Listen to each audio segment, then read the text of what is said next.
Hello, everybody, and welcome to the first ever VJ Talks Interlude Extra. So, what is this, you're asking yourself? Well, first and foremost, VJ Talks is my podcast.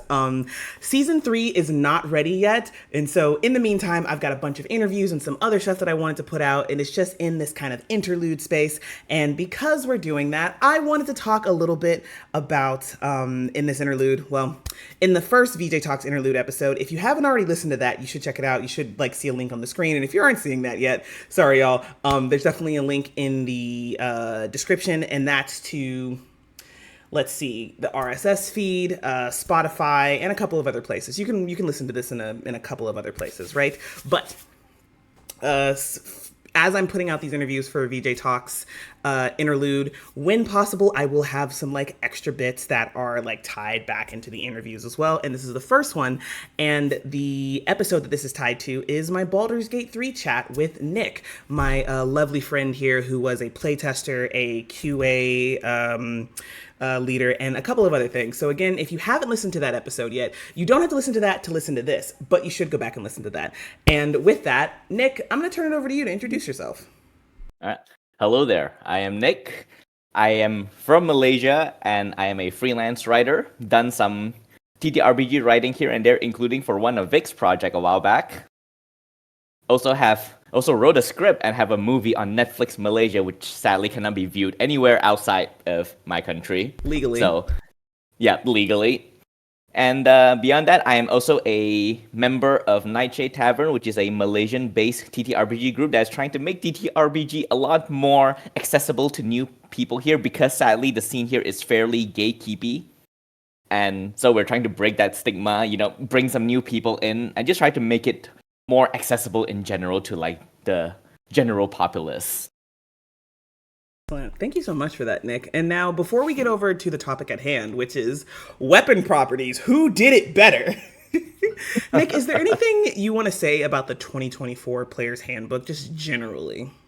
All right. Generally, I question the decision to make it backwards compatible and not just make it a completely new edition to begin with, because I think that would be a lot better, but that's just my opinion. But overall, what we got, I'm fairly positive towards most of the changes. I think their improvement, their quality of life, and I especially like what they did with the spells.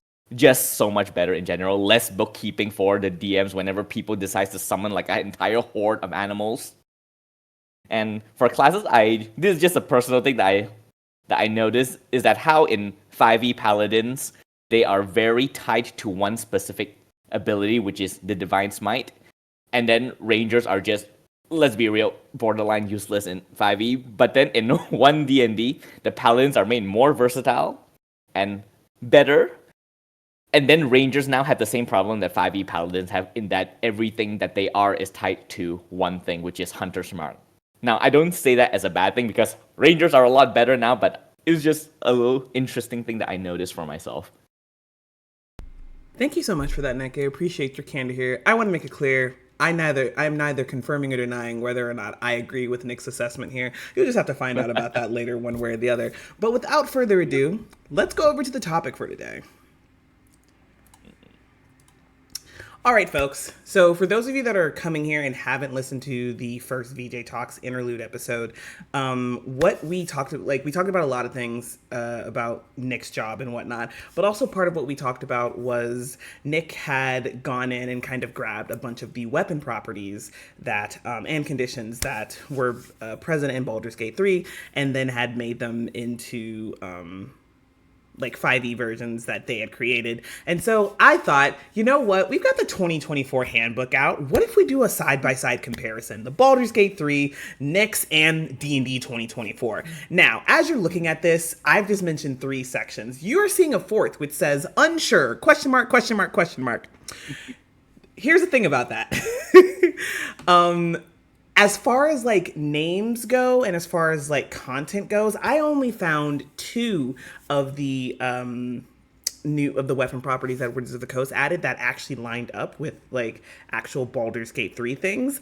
And so the rest of them I put into the unsure category, and we're going to talk about those as well. But first, we're going to focus a little bit on like the ones that I could actually kind of compare and contrast. And once we get through those two, we are still going to go through the rest of them and talk a little bit about see how they like kind of stack up to each other. And now, mind you, I've got the like full-fledged 2024 Player's Handbook. I got it pretty early because I am on the D&D creative list, and my good friend here, unfortunately, because they're in Malaysia, does not have access to this book, so was looking at the like last version of the playtest stuff. So if there's something that appears to have changed from my reading of this, I will be like, hey, okay, so that's like, I'll insert that critique in there as well. But that's kind of the vibe of what's happening here. So let's get started.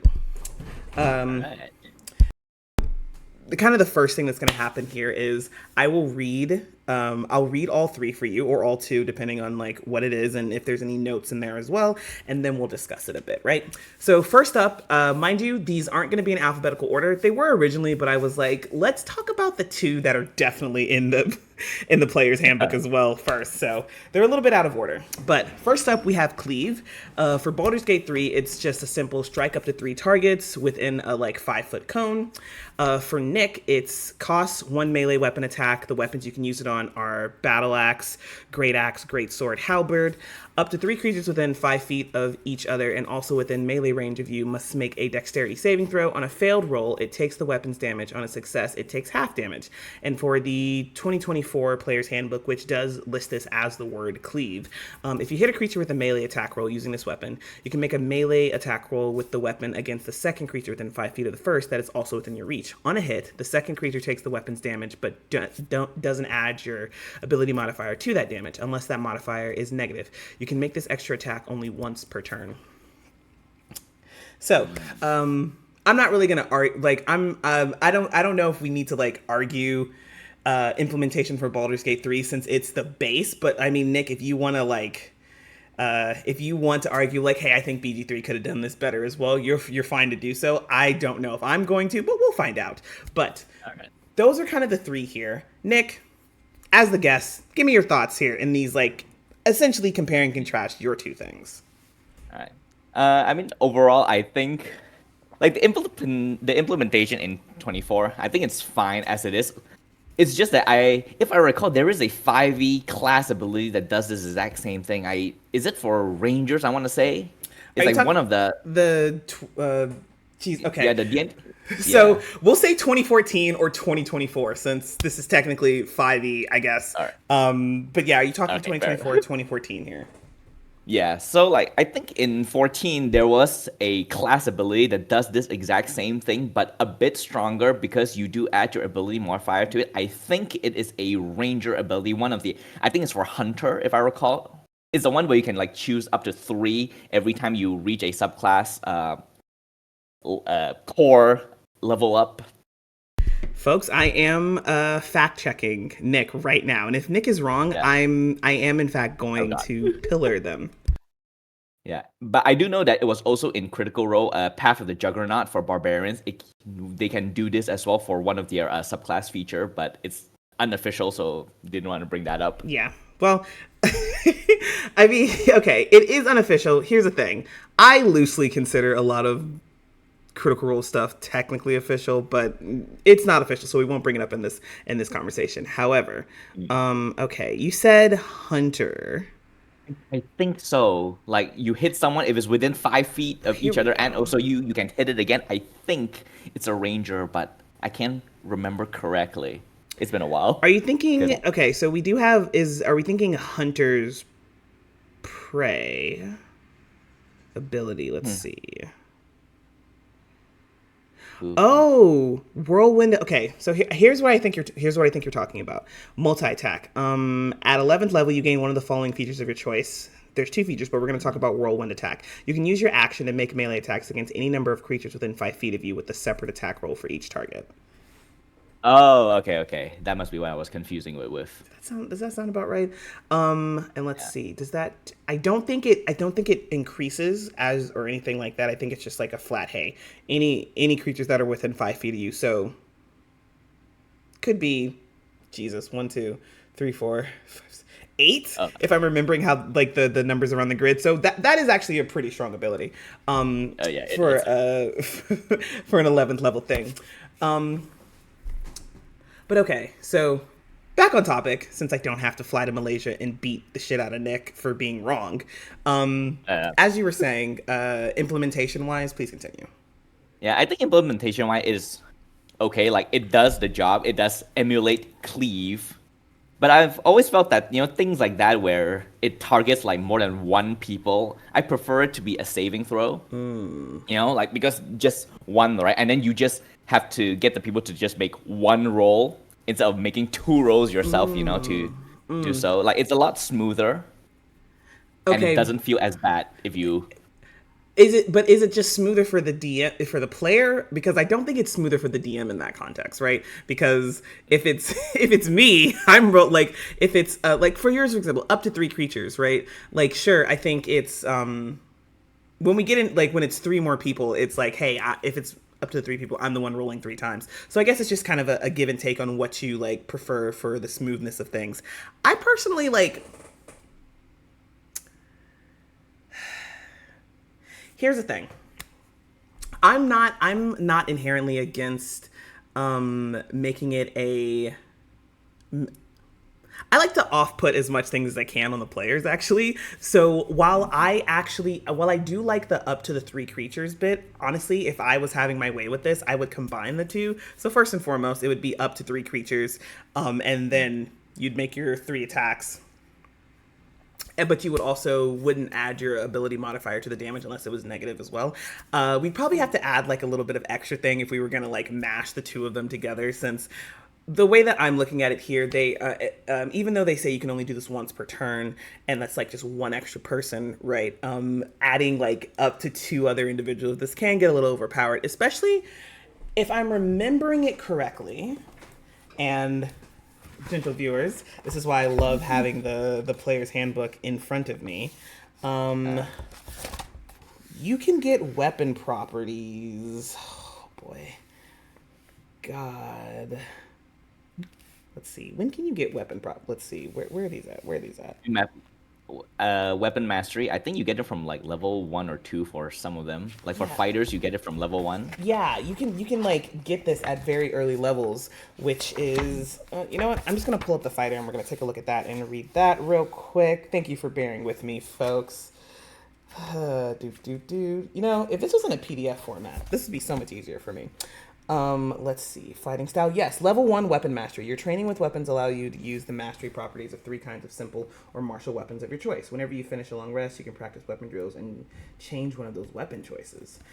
So yeah, kind of at the start of things, like at first level, if you take cleave, you're the fighter, you're already probably going to be up close and personal. At those lower levels, at least for me as a DM, I would be throwing like a number of like smaller enemies at the player. There are going to be a number of like smaller enemies for a fighter to run up and get in the fray in. Already you're able to make 2 attacks per turn, which is like not something you get until Jesus, why did I close this? I think it's still 5th level, but I want to double check before I say that. And somebody in the comments is like, well, actually, you get extra attack at 5th level. Although I should point out, technically speaking, since you do get action surge at 2nd level, you can like do an additional attack, but that's only like once per. Let's see. Once per short rest, if it's what I think it is. I think that is correct as well. It's once per short or long rest. Yep. Okay. Yes, sorry. Back on topic. But yeah, so personally, I would like a combination of the 2 of these. Again, up to 3 creatures. Doesn't add your ability modifier. Maybe, I know this is like wordy, and I'd previously said the name of the game is simplicity, but since we're adding these new conditions, I think we could get a little bit of extra into it. Like maybe a way to balance it is for every creature after the first additional one, like they get a bonus to their AC or something for whatever reason as it gets harder to kind of like swoop through like a creature's body or something, right? So it's a little bit harder to hit them, even though you have the ability to try and hit multiples of them. But if I had to pick which of the two, like if somebody gun to my head was like, hey VJ, which of these two do you like more, just point blank period, I'd have to give it to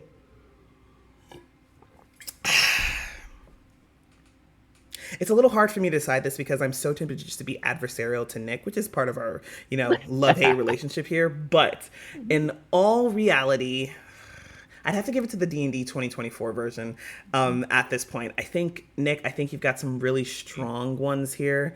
A really like strong foundation here. And I do think, here's the thing. I think yours matches with the Baldur's Gate 3 one better than the 2024 one does. So I'll give you that. Which one matches better? Nick's. Which one do I think is a better fit for 2024 or 2025 for that matter? Sorry. 2014, not 2025. Yeah, I was like, wait, another edition's coming out? Yes, another one's coming out. I'd say the D&D 2024 one. Any other thoughts on this particular one before we move down to tenacity, Nick? None for me. Okay, excellent. Thank you. All right, so here we go.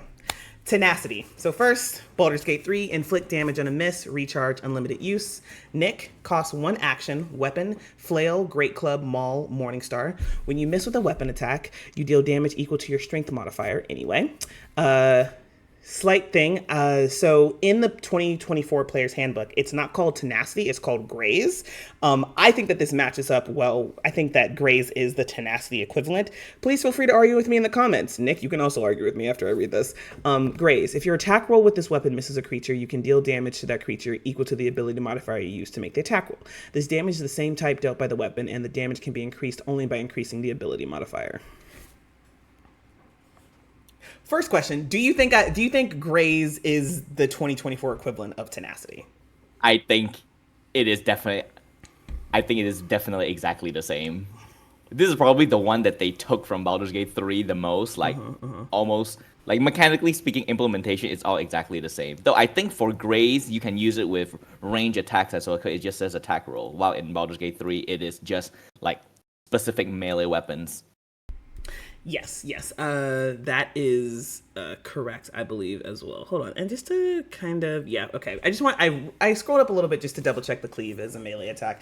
In Baldur's Gate 3, you do have like your separate kind of range and melee versus the 2024, which doesn't have like that inherent distinction unless like it states it in the like. It's not split up in the book. But obviously, if you read it, it'll tell you if you can only use a melee weapon attack on it, of course. Okay. Yeah. So we've gotten that in there. Tell me what you think about this between yours and theirs. See, my sort of like feelings about abilities like this, is the one where like you miss, but then you do damage anyway. I'm always a bit conflicted about that because on one hand, it's a good way to let your players have like, oh, you miss, but you don't just waste your turn. You still do this damage. But also, let's think about it from like a power gaming perspective, right? Let's say you're not using like standard array, you're doing rolls. So there is a potential you could start with a 20 on your strength or dexterity. And at level 1, every time you miss on the 2024 rulebook, you're dealing 5 damage.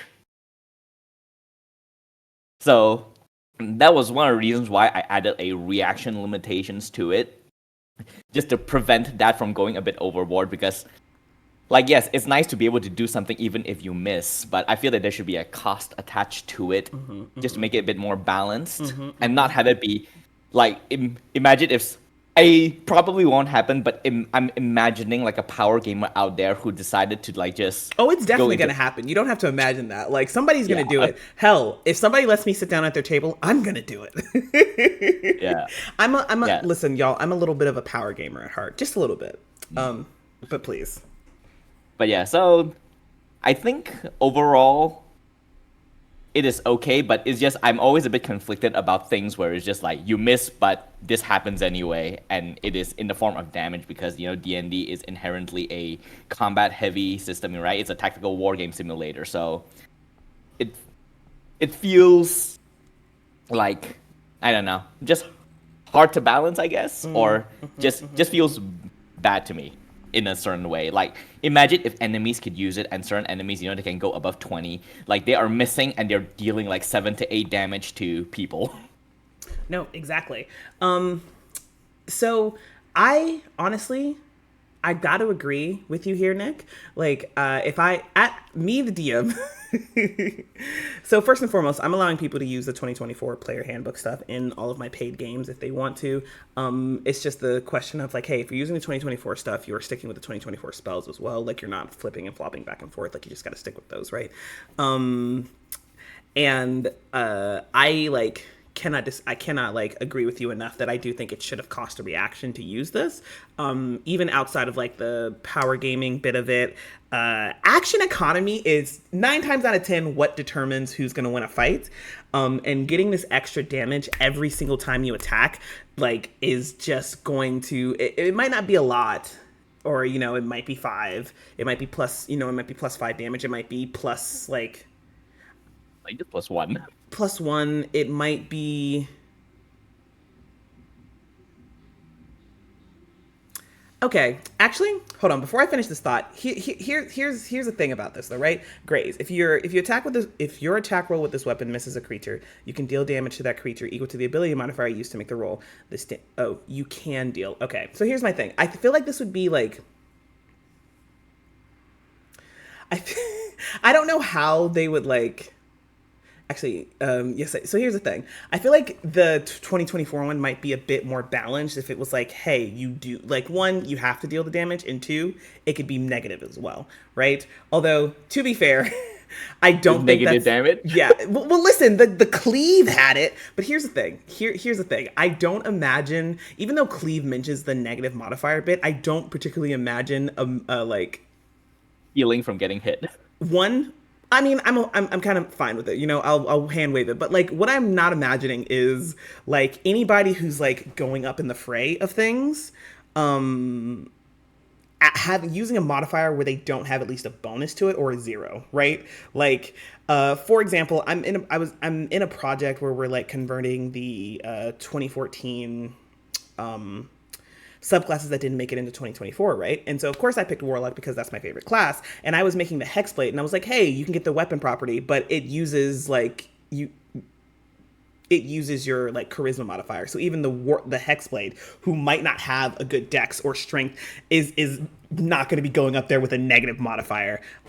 So yeah, just for the simple fact that there's like, I don't think there's a good way with how D&D 24 is like doing this to like balance it. I'm going to say that for like the 2024 book, Nick, I think that your version for this is like probably the better one since it costs something. However, I'm going to say that Wizards of the Coast is actually closer to what actually happens in Baldur's Gate 3 in this regard, since it's just unlimited, I think they did have a patch that updated tenacity at some point that it caused a reaction now. Does it? You know what, folks? It's been a while. Let's double check. Yeah. Because it went through a lot of iterations over. I might be getting stuff mixed up. BG3. I could be wrong. I could be so wrong here. Okay, this is from June 2024. Ooh, I'm wrong. Hello, folks. I don't know what me being wrong means for this. I'll figure something out. I don't know. When Nick sees me in person, they can hit me in the face, I guess. It is not unlimited. At one point, it was unlimited, but it is not anymore, and it does, in fact, include your reaction. So, I take back what I said. Nick, you win for the BG3 implementation and the 2024, like, will be best for 2024. In case folks aren't aware, if you see me with this up, it's because I am, in fact, taking a tally, and we're going to see who comes out on top at the end of this. Oh, God. Here's the thing. Also, Ooh, sorry, go ahead. Oh, you go. Because I think I just remembered a third weapon mastery that I think is in 2024 that is also in Baldur's Gate 3. Topple. I think it's the same name as well. Huh. You know what, folks? I'm not infallible. So let's take a look. Let's see. Topple.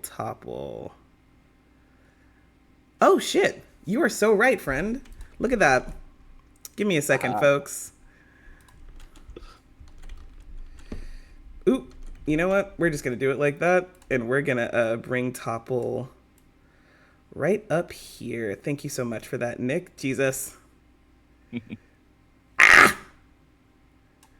Don't we just love technical me struggling to put this in here? All right, and then we're just gonna remove Topple from here real quick, folks. Thank you so much. Hey y'all, I need you to know that I had a plan to let Nick take a look at this sooner, but Nick decided not to be late for our recording here, and so that's why this is wrong. Actually, it's all Nick's fault. That's how you're framing. All right. I mean, had you been awake, you could have looked at this sooner, and yeah, you know, I'll take that. Yeah, exactly. You will take that. Thank you so much. Here's the thing, Nick. I do think you're gonna win this because unfortunately, we only have 3 things. There's only 3 things. So, but we'll see how I'm gonna tally up the points. But I think Nick is gonna win just by sheer numbers alone. But next, let's talk about Topple. I would like a disclaimer, just a quick one that. Yeah. If you notice in my version of it, some of them don't have any damage numbers, and if they don't, it means that they're taking the actual weapon's damage number. Mm-hmm. But if they do have, I think they're all just 1d4. Mm-hmm. That is how it was implemented in Baldur's Gate 3 as well. Like, I think for some of the more powerful weapon properties where they do like the conditions are worse, they reduce the number of damage you do to just d4 plus that condition. So that is what I also put into my version. Gotcha. Thank you for that disclaimer, Nick. That's appreciated. Yeah. So next up, we're going to talk about Topple, folks. Topple, Baldur's Gate 3. And nope, I was about to read Tenacity again. Prone, dexterity saving throw, weapon attack, DC +2, duration 1 turn. Cost. Okay, cost 1 melee weapon attack, weapon quarterstaff whip. The target takes 1d4 damage and must succeed on a dexterity saving throw or be knocked prone. And then, of course, there is Topple. If you hit a creature with this weapon, you can force the creature to make a Constitution saving throw, DC 8 plus the ability modifier used to make the attack roll, and your proficiency bonus. On a failed save, the creature has the prone condition. Okay, Nick, take it away here, and know that I'm judging you right now. All right, I'm just gonna say straight up, if this is a condition that is gonna make someone prone, why is it Constitution? Should it not be dexterity or strength? Dexterity makes the most sense. Strength also makes some sense. But Constitution, the thing that you use to resist poison and diseases and like harsh weather, why is it Constitution? That's an excellent question. While you're still talking about this, I'm gonna look up if there's like, if it like lays out what Constitution means for like its ability, like the ability within 5e, to see if it can give us some thoughts on this. But please continue, friend. Yeah, like I think again, like I said, strength and dexterity makes the most sense, and yeah, Constitution is just a weird choice for it. And as for my version and Baldur's Gate, I think they're just fairly exactly the same. This is, I think, one of the few ones where I just took word for word, with the difference that the DC for it comes from your abilities instead. While for Baldur's Gate 3, I think the DC is just a flat 10. So as you get higher level, it becomes much easier for people to like resist it. But I could be wrong because, you know, Baldur's Gate 3 is an inherently malleable game that changes with each patch. No, you're super right. I actually, I definitely have to agree here. First and foremost, I do think if you're going to, okay, so here's the thing. Here's my, okay, so just so I'm double clear about this, for yours, Nick, is it an additional 1d? Just to refresh me. Oh, it's not. It replaces the damage. Okay. Yeah. Okay. So in the that is how it worked in Baldur's Gate 3 as well. That's correct. Okay, so first, before we dive into that, I do want to talk about like how Constitution, strength, and dexterity, like the ability descriptions are worded, and then also ability check examples, right? Which, I mean, technically speaking, ability will include it as a saving throw. So first, strength. Score measures physical might, dexterity, agility, reflexes, and balance. And Constitution is health and stamina. Ability check example. Strength, lift, pull, push, or break something. Dexterity, move nimbly, quickly, or quietly. And Constitution, push your body beyond normal limits. So honestly, I actually do have to 100%. There was no argument in the first place for me. I was going to agree with you that Dexterity is probably the best one. I do think it's just Dexterity, period, because the way that they're describing it in here, it's like keeping your balance, and I think that's a core component of not getting knocked prone. So yeah, I gotta say, and nothing in how they're describing Constitution, like actually, I don't think stamina has anything to do with you not getting knocked over. Like I could have the most stamina in the world. For let me give you a little quick example, right? When I was in college, I played rugby. And so like in my first few games, I had a couple of like really like moments of like, oh, you're not going to touch me, and would just like kind of nimbly dance out of the way of things, right? Now, mind you, I was still an athlete, so I had a decent amount of stamina, but it wasn't the best. But like it was my dexterity and ability to kind of like sidestep these people trying to tackle me and essentially knock me prone in the real world that was actually what was keeping me from toppling over. So I don't think like stamina has anything to do with this, and I also don't think push your body beyond normal limits has anything to do with you not getting knocked prone. So the fact that this is a Constitution saving throw rather than one check, I honestly think they should have more Constitution checks in the first place. And two is like con instead of dexterity. Hell, I would have taken strength. I would have been like, dexterity would have been better, but I would have accepted strength. Con I can't even accept here. So with that in mind,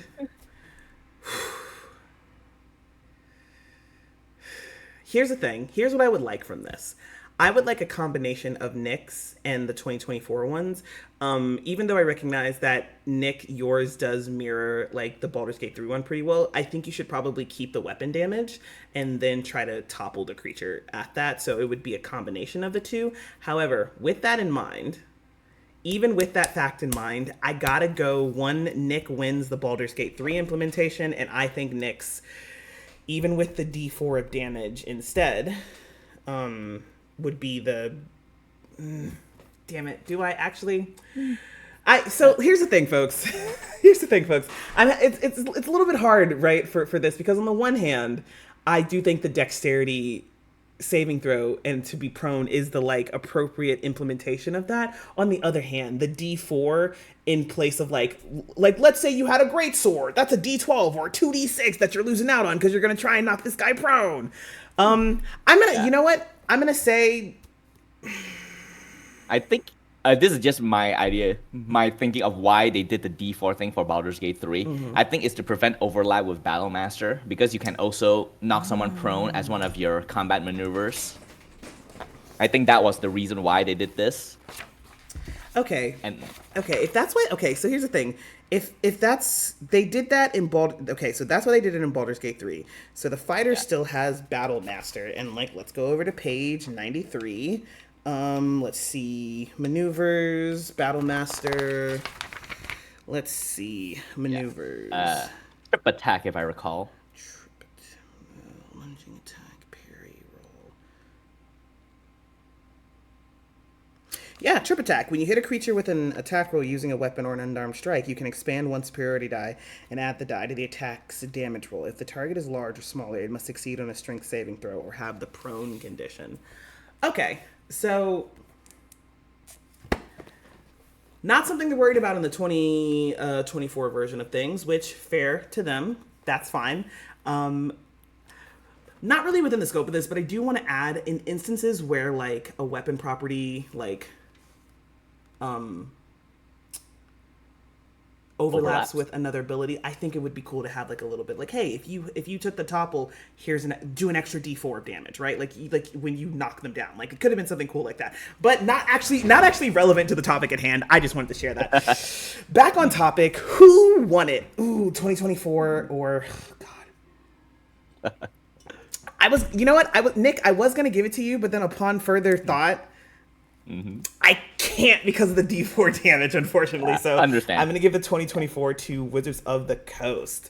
All right, folks. So as of right now, until we get to the unsure sections, which we'll get to that in a moment, I I know I said that we're going to get through all of them and then talk about unsure, but I think we're going to talk about unsure first, and then we're going to talk about the rest of them, and then talk about the conditions that weren't added, and then talk about ways you might want to like maybe tweak it given this fact. As of right now, I'm going to let you know it's 4-2 in whose favor? You'll learn shortly. But kind of going back up to the top, folks, over here in this corner, we're going to take a look at sap. Now, sap, if you hit a creature with this weapon, that creature has disadvantage on its next attack roll before the start of your next turn. First, before we talk about this, Nick, do you think there's any ability that this could have mirrored onto? Because I don't think it does anywhere. I think this is like just something that they decided to like put in there. I feel like maybe not necessarily an ability, but I think certain creatures do something like that or something like similar. Well, no. I know that there are definitely creatures that do it, but just for the context of this conversation, do you think there's any weapon property in here? Because as you saw, I fucked up on Topple. Okay.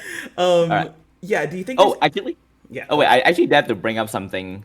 One of the things that D&E 2024 has that Baldur's Gate 3 don't have is that all of their weapon mastery is tied, is like just available. It's only divided between like light weapons or martial weapons, right? Mm-hmm. Like for Baldur's Gate 3, it's a lot more strict in the kind of weapons that you can use. Mm-hmm. So actually all of the weapon restrictions I put for all of mine is actually from the Baldur's Gate 3. So for Topple, it can only be used for quarterstaff and whip. I'm gonna be real. I like I personally like the weapon restrictions. Honestly, I like those a lot, and I think as far as like designing and adding in here, it would have been simple enough just to put like, hey, like next to the the table that has the weapons condition, like ability, Topple next to it, like, and then had it at the end of that. So I'm not arguing. I like that. I like the idea of it like belonging to specific weapons, because then you're actually like you have the fighters, the paladins, paladin, barbarian, certain clerics that like just get like martial weapon proficiencies for everything, and then like kind of having it be tied to specific weapons I think gives you more of a reason for them to be like, okay, I'm gonna take out my great axe instead today. I'm gonna take out my fucking quarterstaff. Yeah. Like, I mean, I have never played in a game where someone has actually used a whip before. I think tying to its specific weapons could have given like a good little guy, especially prone's a decent condition, you know? Gives you advantage, gives others disadvantage, unless they're ranged, then, you know, you're kind of fucked. But, like, for the melee attack, it's a good ability, you know? It's not bad. Yeah. It's pretty good. Okay. Thank you for that. But back on topic here. Sap. Do you think that matches up? First off, do you think that matches up with any of the BG3 weapon properties? Or yours, for that matter? Which are essentially one and the same at this point. Yeah, they are basically the same. I think some of the conditions that Baldur's Gate 3 inflicts does give someone disadvantage on attack rolls, but I don't remember which. I think it might be weak grip. But so there is like precedence, but you know what? Not specifically. Let's go over to it. Honestly, we can hop over. Let's see. There's a conditions list. Yes, there is okay. So weak grip. Has disadvantage on attack rolls and strength saving throws, removed if an ally helps this creature. And then yours was, this target has disadvantage on attack rolls and strength saving throws. Creatures without weapons are immune to this condition. And then if we go back over to weapons, if you hit a creature with this weapon, that creature has disadvantage on its next attack roll before the start of your next turn. Okay, so weak grip. Like a weaker version. Yeah, weak grip is a bit of a weaker version, and it's not like... It's a stronger version, because it's for all attack rolls, and also you have disadvantage on strength saving throws. The sap is only for one attack. Oh no, sorry. I was saying that sap was the weaker version. Yes. Okay. Yeah. So sap is the weak. So sap mirrors the condition weaken grip, which and is the weaker version of it. Okay, but it is not a weapon property. Okay, so actually, now that we're on this topic, actually, since we're here and we're doing this, so when I had just swapped over to this, and we'll get to the conditions shortly. There were no there was only the BG3 conditions, and how Nick implemented them into like 5e 2024, etc. Blah blah blah. Wizards of the Coast didn't add any of the conditions from Baldur's Gate 3 into 2024. Are there new conditions? Sure, there is the bloodied condition, like officially within 2024. People were already using it in the 2014 version, so it makes sense. But all of this other stuff is not in there. But we have we have sap, which does appear to be a weapon property that has taken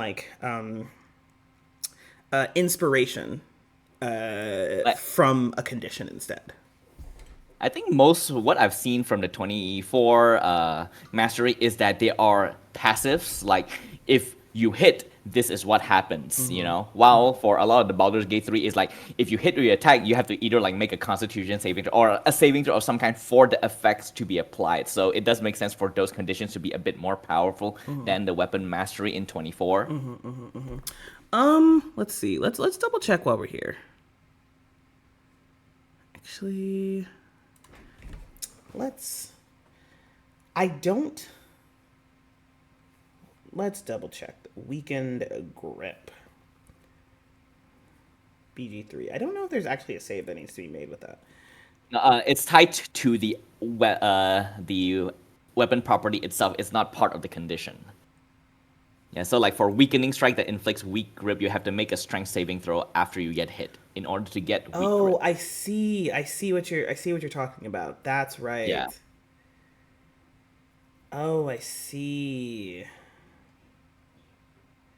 Yep. Actually, wait a minute. Okay, so they didn't even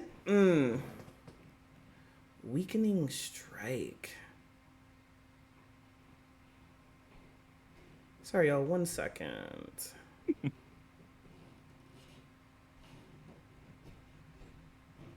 Okay, let's see.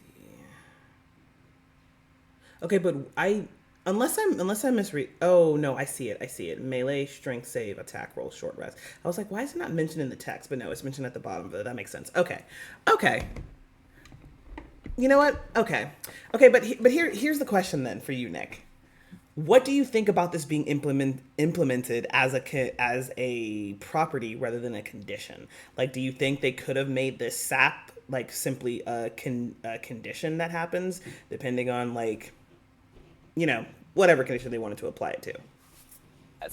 Again, this is a bit more complex because, like, on one hand, I do understand why they want to keep the condition list short so that, like, I did do the conversion for Baldur's Gate 3 to 5e of how I would implement it, but objectively, that is a lot of stuff, and most of them are, like, fairly, like, niche.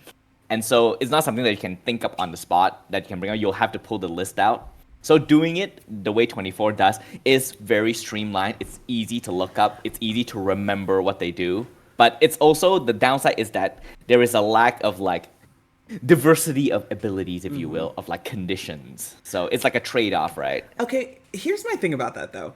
I've been playing Dungeons and Dragons for almost a decade, and I've been running it for almost a decade as well, since when I was like the start of me playing to the start of me running it. It was like a few months, honestly, difference with the playing obviously coming first. And to this day, I still have to look things up when I'm like, what does restrain do again? What does incapacitated do again? Your note on like, hey, you're not gonna be able to pull it up from this up. I'm like, there's a lot of DMs that probably aren't gonna be able to do that anyway. And honestly, I thought you were gonna say I can understand them keeping the conditions down, simply because they were like trying to keep have space on the On the book itself. Dungeon Master screen, which I don't actually know how many people actually use that in the first place. So. Yeah, like for me, I'm like, I am always there for like more unique stuff, like things that is different from others, and I think having it as conditions could be cool, but can clutter. So I think that's why they attach it to like just certain abilities. That's why certain abilities, they do things that could conceivably be seen as a condition, but it is not a condition because only a handful of abilities inflict that kind of quote-unquote condition, and it's not like a general thing. Here's my question. I think that might be why they took dazed out, probably. Here's my question for you. What weapon would you tie sap to because all of your other stuff does actually have like weapons to it. What weapon would you have tied sap to? I will probably tie it to maybe piercing weapons, because you get disadvantage, right? So it'll have to be something that is like painful. So something that stabs deep, right? It can hobble someone. So like maybe a dagger, like a rapier, short sword. I think piercing weapons does make a lot of sense for sap to be a part of it. Great idea. I especially want to say that because if we look at the weapons that are used for like weakening strike, it is the war pick, a piercing weapon, rapiers, piercing, and also most warhammers can also do it. But I'm imagining like it's like, hey, I just hit you, like hit your hand, Yeah. that kind of thing. But I do think like given the fact that we're talking about like piercing here, and 2 out of the 3 weapon types, which mind you, it's most warhammers, not all of them technically. Piercing would actually be pretty smart. So does a whip do piercing damage? I don't know why. No, Slashing. that's right. I was thinking of like the cat of nine tails that has like the. Ooh, kinky. Sorry, I had to. That's your one horny thing that you get to do on this episode. Okay, enough. All right. Next up, let's talk about your namesake, Nick. Yeah. I'm not gonna lie, I got really confused when I saw it. I was like, wait, what is this? Why am I here? When you make the extra attack of the light property, you can make it as part of the attack action instead of as a bonus action. You can make this extra attack only once per turn. And this is very rogue coded. Like, you make that second attack, you still have your bonus action for cunning action. Okay, but do rogues get access to... They should. I think Nick is tied to light property weapons. All of it. Oh, wait, that's right, because you can just... That's right. Oh,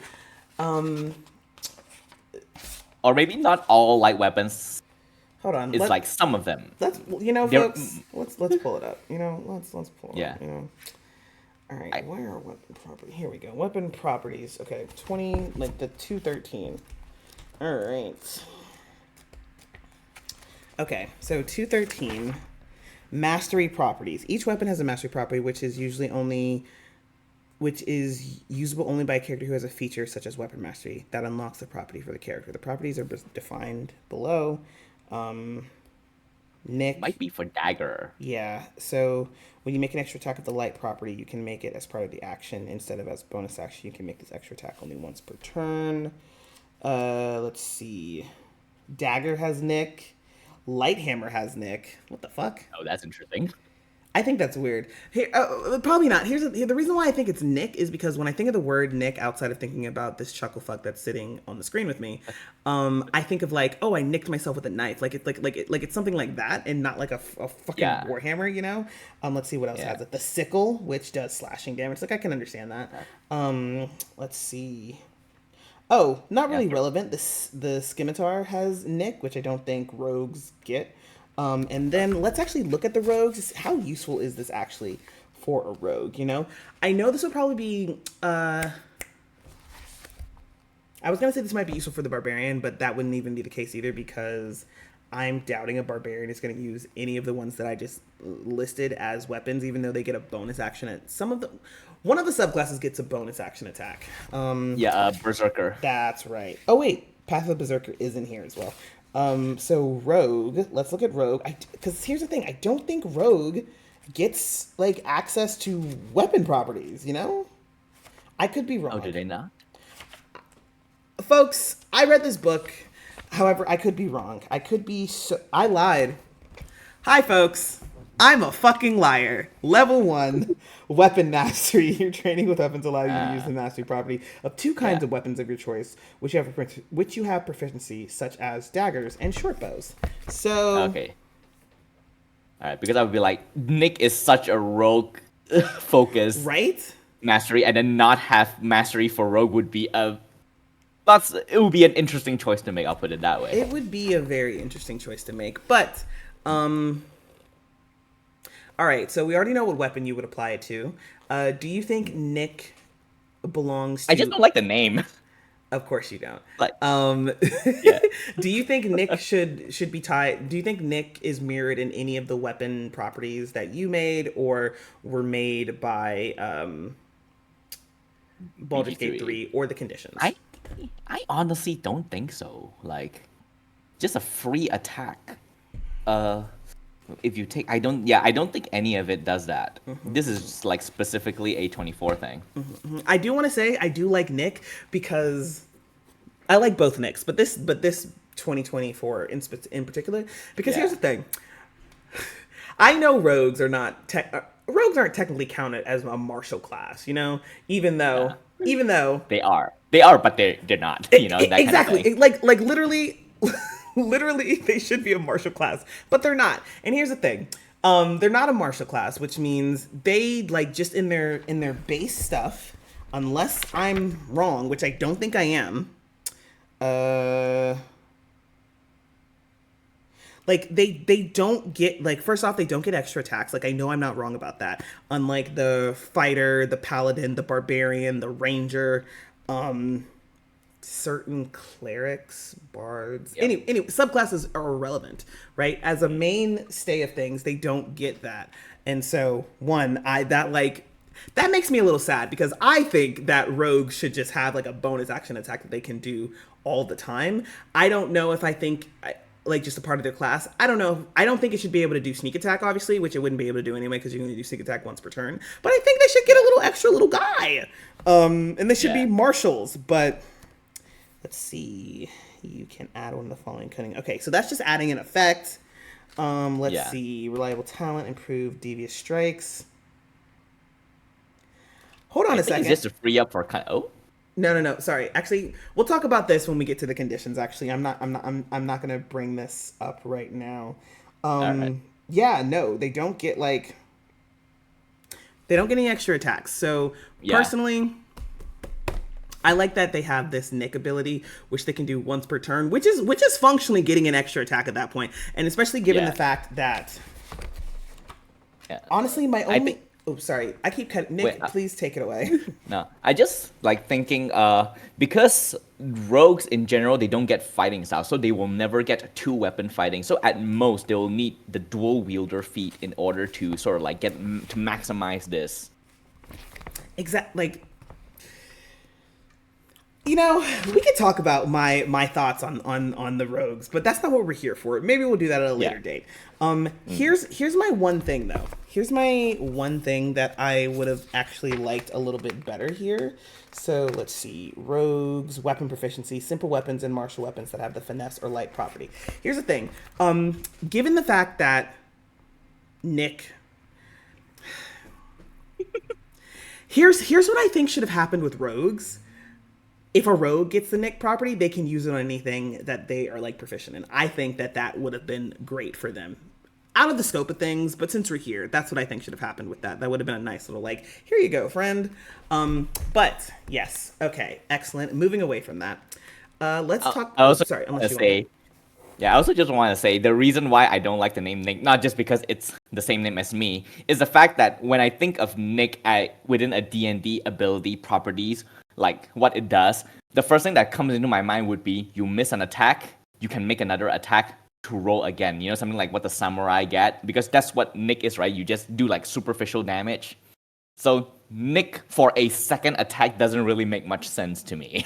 Gotcha. Here's the thing. Do you think Nick as a second attack would have made more sense to you if it like wasn't just simply, hey, you can deal an extra attack, and instead if it was like, hey, you might deal this extra attack, but it's going to be less damage. Like it's just a grazing thing instead.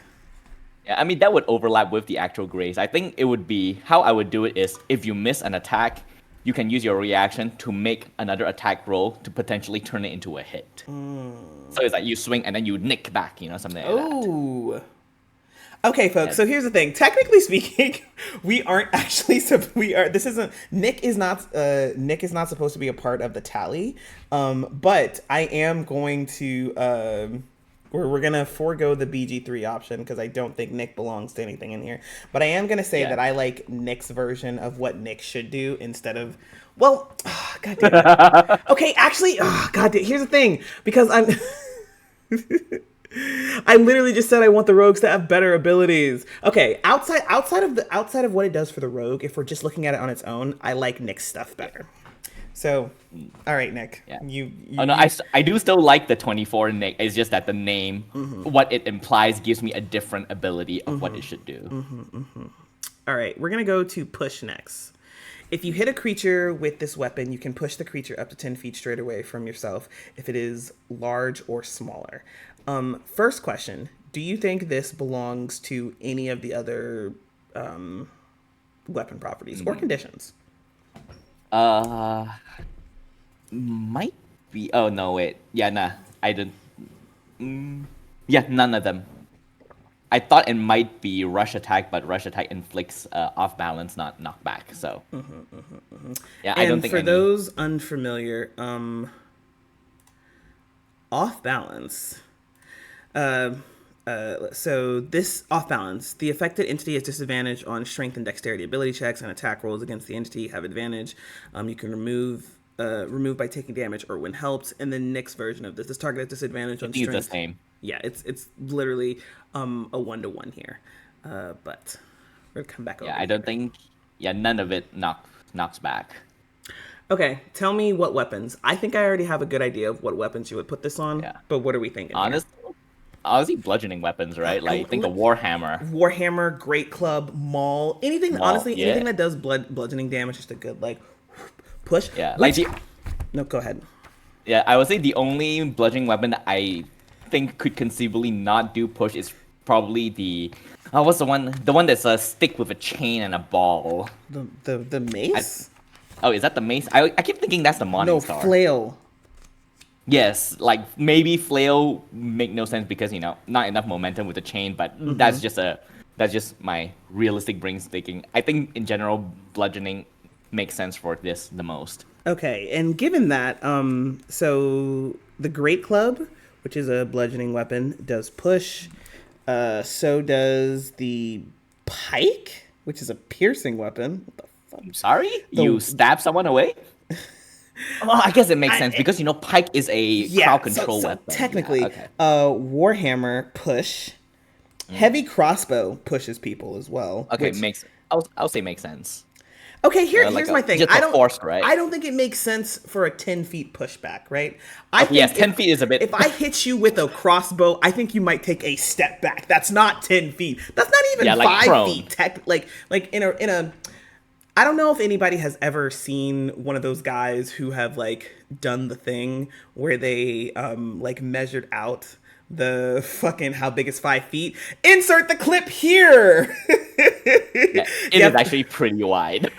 Yeah, exactly. It's a very like wide thing that happens. So like within the 5 feet, you could take a bunch of steps. So I don't even think push would be 5. So I don't think it should have been with the heavy crossbow. And mind you, there are a bunch of other bludgeoning weapons here, right? There's fucking the maul that gets topple instead of push.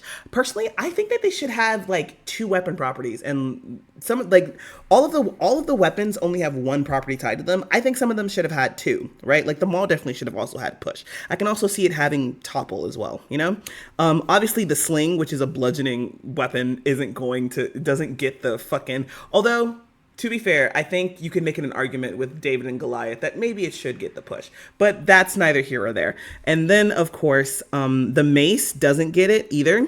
It gets sap instead. Sap. Yeah, okay. the light hammer gets nick instead, and the club gets slow instead.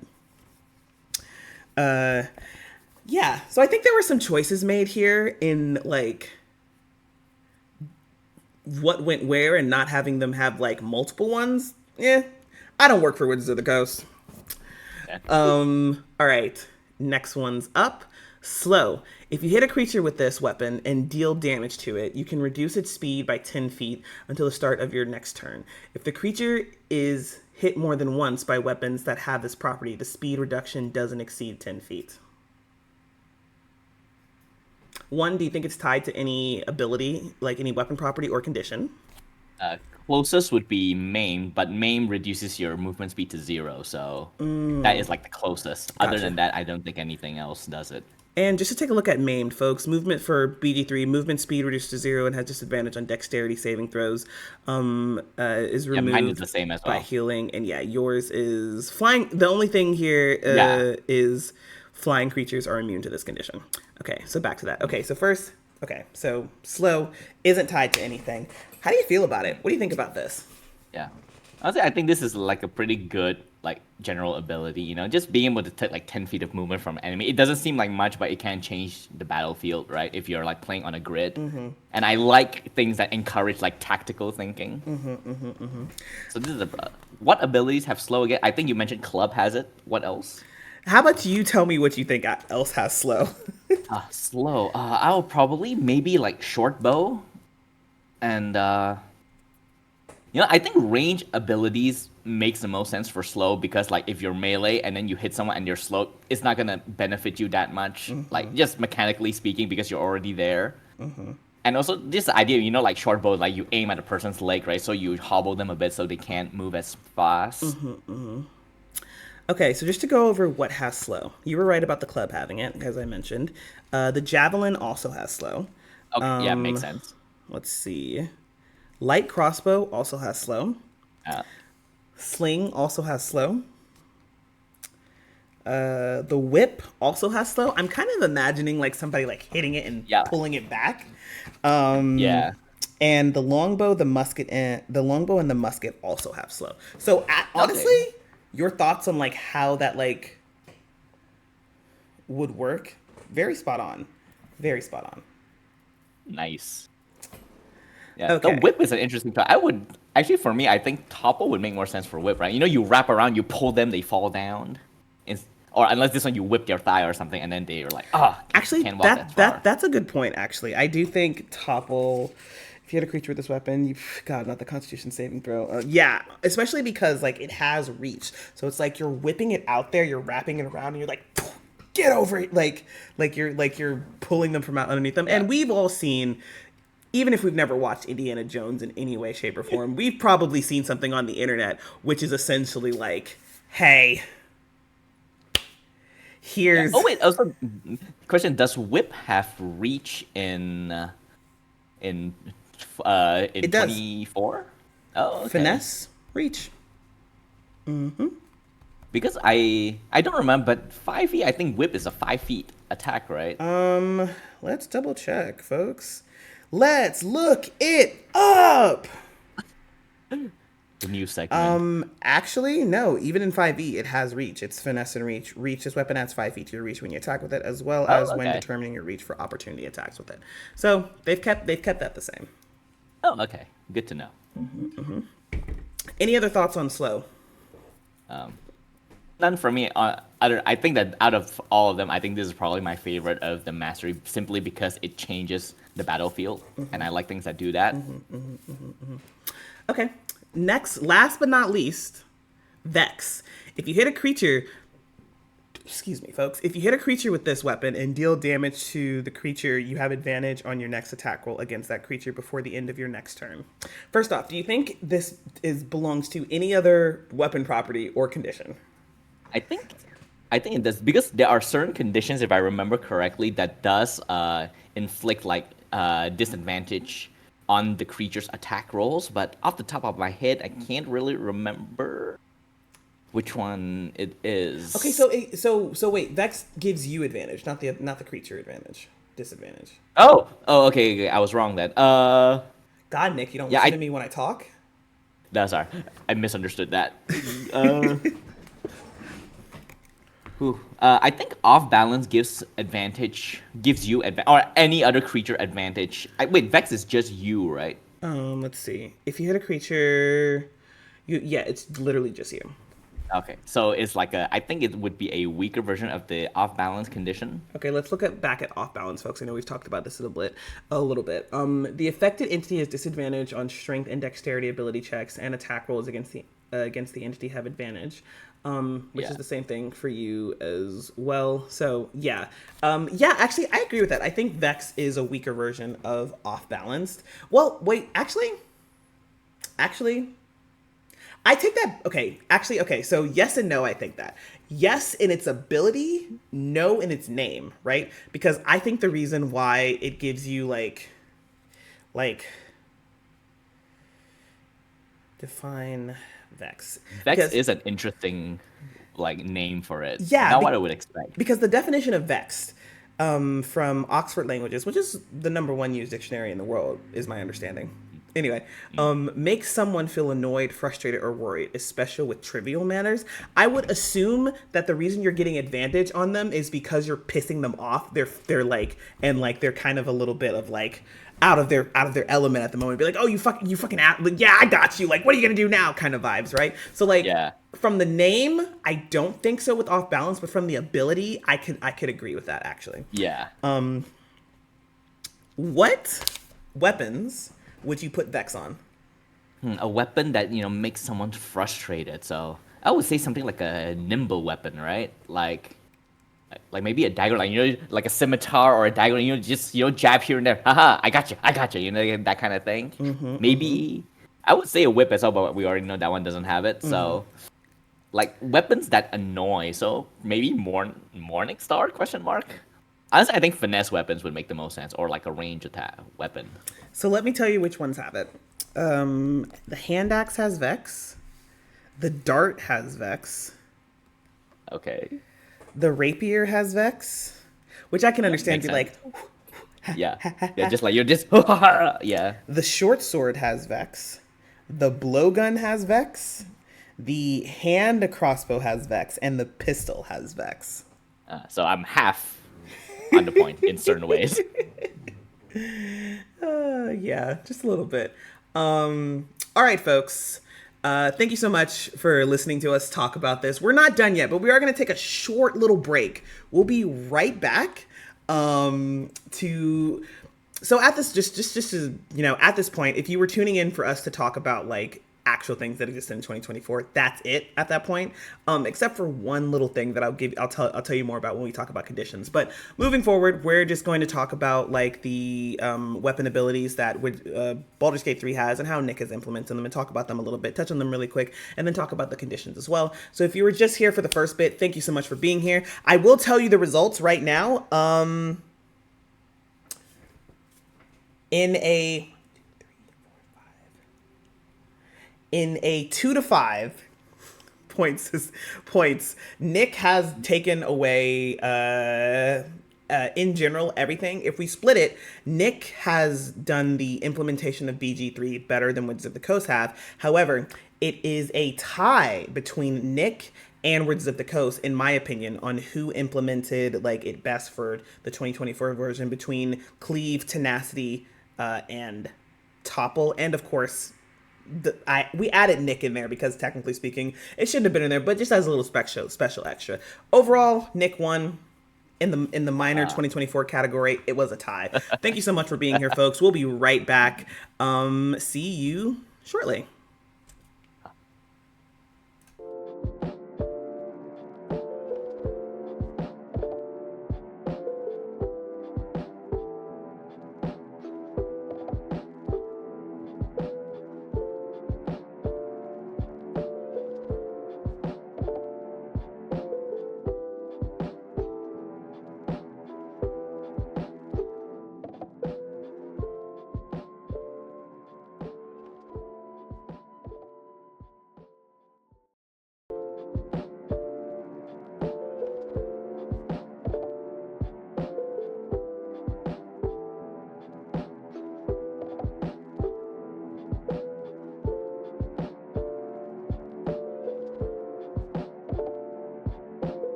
Hi, everybody. Super excited to be back. Thank you for all of you that are stayed tuned for this. So, we are back. We're going to be talking about this more, but it's going to be a little bit different than what it was previously because, as you're very clearly aware, Winds of the Coast did not make every single weapon property that Baldur's Gate 3 has into 2024. So we're going to look at the Baldur's Gate 3 version, Nick's version, then we're going to talk about it a little bit, and then we're going to hop over to the conditions and talk about that as well. But to start off with, Backbreaker. You can knock a creature prone with, they need to make a strength saving throw against the DC, and it lasts for 2 turns. Nick. Costs 1 melee weapon attack, weapon, maul, warhammer. The target takes 1d4 damage and must succeed on a strength saving throw or be knocked prone. So first and foremost, very clearly these I think you get an A for the implementation of this. You know, very clearly 1-to-1, no worries there. Actually, I'm gonna give you an A minus. You want to know why okay, hold on. I'm gonna give you an A in implementation from Baldur's Gate 3. I'm going to give you a B, a solid B, because I don't think it should be 1d4 damage. I think they should keep their damages, especially because they have a saving throw to be added into there. But And the D4 is also from Baldur's Gate. I think a lot of it, I put the D4 there just so that I remember which ability from Baldur's Gate 3 changed your damage dice to D4 so that I can compare and contrast and find out why they did it. Mm-hmm. Yeah, and to a certain extent, I understand, but overall, I think the D4 can be taken out and you can still proceed. Mostly, I think the limitation is just to avoid overlap with Battlemaster. But I think as I think about it, I don't think it is necessary simply because Battlemaster, whenever you use those maneuvers, you get to add your superiority die anyway. So you would naturally do extra damage with your superiority die expenditure. So I think the D4 is unnecessary from a 5e perspective conversion. Okay, excellent. Thank you so much for that. I'm still obviously, even though you've admitted this, I'm still gonna have to give you Understand grades. You know. Oh wait, I'm going to keep up now that we have a new grading process. I'm gonna keep up with this. I see how it is. Yeah, I'm gonna keep up with this. Sorry, I gotta make a new little guy, and we'll tally up your grades at the end of it. We'll see how well you did. Let's see. So that is, mind y'all, I wish I had thought about grading Nick before this got started because I'd have a actual oh yeah, let's put a little. Actually, folks, let's see. Insert one column. We're going to change. Yes, are we doing some live editing? Yes, we are. We're going to change this real quick.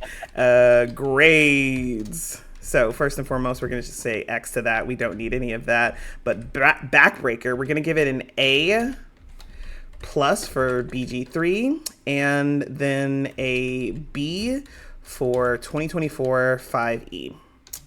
That's what we're going to give that. And I think I'm going to make this a little bit bigger for you folks. So give me a second as I do some on-screen things and change the formatting a little bit for my own pleasure. There we go. Okay. All right. Thank you so much, friend. Okay. Why do you think this wasn't in the 2024 stuff? I think this might overlap with just Topple, Okay, so basically it. Okay, so then here's a question for you. When you were making these, and you might have answered this in the VJ Talks, but for those of you that don't know, the VJ Talks recording was done last year at the end of the year, I think. Yeah, it was a while ago. So despite the fact that I've edited it recently, we're gonna have this question anyway. Did you convert this stuff over simply for the purposes of simply for the joy of it? Were you planning on putting it in your games? What was happening there? The initial draft that I showed you, the one from last year, was just for fun. I basically just take all of it almost word for word from Baldur's Gate 3 and then put it in. But the very obviously gamey stuff, I tried to polish it up so that it makes more sense. Because some of the stuff from Baldur's Gate 3, if converted to 5e, actually don't really make much sense. So those are the very obvious one of those. I just sort of find the equivalent of the 5e version and then throw it in. That's a lot of mine sort of matches up with Baldur's Gate 3. I didn't change all that much, but my intention was that at some point I'm gonna do a second pass and polish it and then implement it in my games. Okay. So then, all right. You know what? I'm still gonna grade you, unfortunately, Fair enough. because I like to like judge you. But understood. Okay. Um, because depending on if you said it'd been like, hey, for a game, actually, even with that, when you actually go in and polish this stuff, are you going to keep backbreaker and topple, or are you going to potentially keep it because they're like two different weapons? Then, like, one's the quarterstaff and whip, and one's the maul and warhammer, despite them existing like kind of in the same niche of things. Honestly, the only difference between these two is one's dexterity and one's strength. Yeah, I think that is how, because for games, you got a code, right? So even if like just one tiny thing is different, you need to make a separate code for it. That's why they have different names. That is like just my theory of why it is done that way. But I think conversion might make sense to put in. But I do like the separation of strength and dexterity, because topple, dexterity makes more sense. Okay, yeah, that makes sense. All right, on to the next one then. Brace. Reroll melee damage rolls and take the higher value. That's Oh, BG3. this one's exactly the same. Costs 20 feet of movement. Does it cost? Does Brace cost movement? Yeah, it does. God damn it! Why didn't I put that in there? Anyway, cost 20 feet of movement. Weapon: dart, glaive, heavy crossbow, lance, longbow, pike. For the rest of your turn, you roll your damage die twice and take the highest result. Yeah, this one I mostly reworded just to match like 5e standards, how they write things out in their books. Okay, so we're gonna go A plus for BG3. Here's the question: what am I giving you for 2024 5e? I think it's just the way I word things, because this one is exactly the same. I'm gonna give you an A because I think yeah. If I was looking at this, it was like, yeah, this could be implemented well in either of these. Why do you think this wasn't in the 2024 stuff? I actually don't know. I think out of all of these, because I can understand why certain don't make it in, because they do like very like niche stuff. But I think brace is just in general a really good thing to have. Like like let's say you're a fighter that's like a range attacker, right? Or a rogue, you're hiding. You're not gonna use your movement that much. This gives you a reason to use your movement to do something else. I think there might be an ability, or it could be a feat that does something like this, where if you don't move, you do extra damage with your range attack or something like that. Are you Could thinking it of be? steady aim? Oh yeah, that could be it. As a bonus action, you give yourself advantage on your next attack roll on the Oh, not that. current turn, but not that. No, I feel like there is one where it's like if you did not move this turn, you either do extra damage with your range attack, or you get advantage, or something along that I lines. think it is steady aim. You can use this feature only if you haven't moved during this turn, and after you use it, your speed is 0 until the end of your next turn. Oh, okay. So it just has the extra where you have to expend a bonus action to do it. Okay. Yeah, maybe they want to prevent overlap with that. But I think anything right, you sacrifice your movement to do like some extra damage. I think that's a pretty cool feature to have in general. I do like it. Okay. Next up, concussive smash gives the daze condition. Requires a Constitution saving throw. Hybrid DC lasts for 2 turns. Nick costs 1 melee weapon attack. Weapon club, great club, light, hammer, mace, flail, Morningstar. The target takes the weapon damage and must succeed on a Constitution saving throw or be dazed until the end of its next turns. And let's look at dazed real quick. Actually, while we're looking at dazed, since we have to pop over to Daze, we're gonna take a little detour. So first, Daze says you have disadvantage on Wisdom saving throws, can't take reactions, and loses the Dexterity bonus to their armor class. Removed if an ally helps this creature. Nyx is this target has disadvantage on Wisdom saving throws, can't take reactions, same thing. And then in the 2024 playtest, which is what Nick is what Nick currently has access to, because again, Wizards of the Coast unfortunately will not give fucking Malaysia the books right now for whatever the reason is. I don't know. You can move or take 1 action on your turn, not both, and you can't take bonus actions or reactions. So while we're here, Days was not added to D&D to 2024 as a condition. However, in the Rogue's 14th level ability, Devious Strikes, you've practiced new ways to use your sneak attack deviously. The following effects are now among your Cunning Strike options. Daze, cost 2 points. The target must succeed on a Constitution saving throw, or on its turn, it can only do one of the following: move or take an action, or a bonus action. So days in some iteration does exist in the 2024 handbook, but it does not exist as an actual condition. Oh, so it's just for rogues? As far as I'm seeing right now. Okay. I can double. Here's another thing that I really like about the 2024. Sorry. My desk is set up right by the window, which is right by a street. So when people walk, it's 1:18 in the morning here. I wasn't expecting anybody to like be blasting music, but so here another thing that I really like about the 2024 handbook, which is not really relevant to the topic, is that we do have like God, what's this called? An index. We have an index. I love a good index. Let's see. Ooh. Okay, yeah, days is not mentioned anywhere in the book, and even in the index, isn't It's not days there. isn't even it's not there. So Oh. yeah, that is So the it's only just like place, as far as I'm aware, yeah, that so days exists. so it's not like a separate like mechanic. It's just a word that they use for the rogues. Yeah, for devious strikes. But okay, back on this topic, right? So, and since we're back here, important question. I understand why they didn't add concussive smash because they don't have days. But why do you think they didn't add days to this? Like, as I as you mentioned to me, this like red section right here is what days was supposed to be in the in one of the playtest bits. You can move or take one action on your turn, not both, and you can't take bonus actions or reactions, which is a like version of oh the slow spell. yeah, like honestly, I think the reason for that is probably just to sort of like make it like a because like you mentioned, it's only for the rogues and sort of like a variant of the slow spell. So not a lot of stuff does it. So they don't really. I think maybe they don't see the need to make it as a actual condition, which is a bit sad because days is my favorite condition from Baldur's Gate 3. I just like the idea of just losing your dexterity bonus to your AC. I think that's a pretty interesting mechanic. I also really like days, specifically because days does exist in other like 5e adjacent things. So like MCDM's like 5e products have days in it, Flea Mortals, Where Evil Lies, etc. And I do enjoy having days in my games as it is right now. So I'm gonna give you an A plus for BG3. Unfortunately, I'm gonna give you an F for 2024 5e because I'm gonna give you an F for 2024, and I'm gonna give you A for 5e because unfortunately it won't fit in 2024 because they will not have the days condition at all.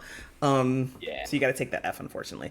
Next up is Maiming Strike. Maimed movement speed reduced to 0 and have disadvantage on dexterity saving throws removed by healing. Maimed is a constitution saving throw. Action DC plus 2. Duration is 2 turns. For you, costs 1 melee weapon, battle axe, war pick. The target takes 1d4 damage and must succeed on a constitution saving throw or be maimed until the end of its next turn. And once again, maim reduces your speed to 0 and gives you disadvantage on dexterity saving throws. Why do you think this wasn't... Talk to me about Maiming Strike, and why do you think this wasn't in the 2024 Player's Handbook? I think this is just a general thing that I noticed. It's just that the 24 weapon mastery are for the most part passives, things that happen once you hit, while the weapon master properties for Baldur's Gate 3 and what I convert is that they are like a separate ability that can do with a weapon.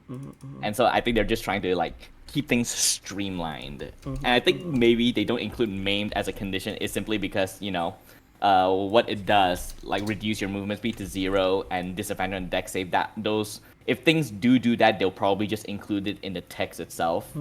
Probably don't feel like it warrants a condition on its own. Understood. And with that, honestly, I kind of I do imagine that you will continue to get A pluses for BG3.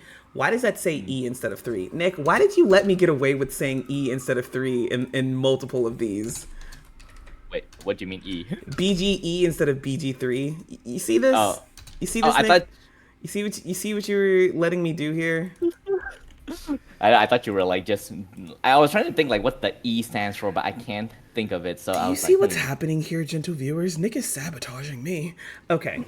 Anyway, I'm gonna give you an A plus. Still, I think it's you just carried it right over. I'm gonna have to keep giving you Fs for Yep, 2024 24. because they don't have the things, but I will give you Yeah. an A for 5e because I would implement this in the same way. Dis- Sabotage by Hasbro. I know, right? Isn't that so unfortunate? Disarming strike. Targets drops weapon, strength saving throw, weapon action, DC +2. Costs 1 melee weapon attack, weapon trident. The target takes 1d4 damage and must succeed on a saving throw or drop one item of your choice that it is holding. Here's a question for you. Does in your mind, does disarming strike for your version cost an action to like re-equip the weapon? See, that's the thing. This one is hard. For me, I've always thought, like, even this, because disarming attack does exist for Battlemaster. Like, disarming, I just think objectively, like, in 5e and the way it's implemented is, I don't want to say completely useless, because, like, you disarm someone on their turn, they're just going to pick it up as a free action, because to interact with an object is a free action before it costs an action. So it is useless, but in Baldur's Gate 3, you can pick up any object you want, including weapons, for free, no matter what. But if you pick up a weapon, it doesn't instantly equip to your hand if you're unarmed. You have to drag it over to the side, and it costs an action to do that. So Disarming Strike is a lot more powerful in Baldur's Gate 3. Agreed. So on the note of it being like weaker, so here's the thing though, if you're going to do like, I feel like disarming strike is good in the sense where like I'm gonna disarm you, then I'm gonna run away because you're just gonna do an unarmed strike against me, which unless you're a fucking monk, it's like strength +1 or whatever, right? It's like not a lot of damage. You'll probably be fine on that end. However,